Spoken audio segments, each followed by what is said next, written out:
কি দিতেছে 460?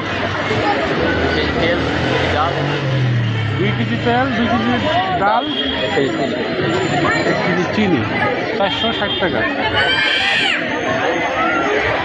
তেল, ডাল আর চিনি না? কি বাগ বাগ করে দেয়? শুধু তেল কিংবা শুধু ডাল এরকম তো না, পুরা প্যাকেজটাই নিতে হবে না? হ্যাঁ, আমি জানি না, তবে দেখলাম একজন নিয়ে গেল কে বললে। এটা ব্যাঙ্গে ব্যাঙ্গে নিলে কিনে নিতাম। হ্যাঁ, দাঁড়ায় লাভ নেই। তো ভিড় তো ভালো ভিড়।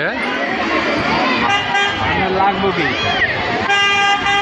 আমার ডাল তেল দুইটা। হ্যাঁ,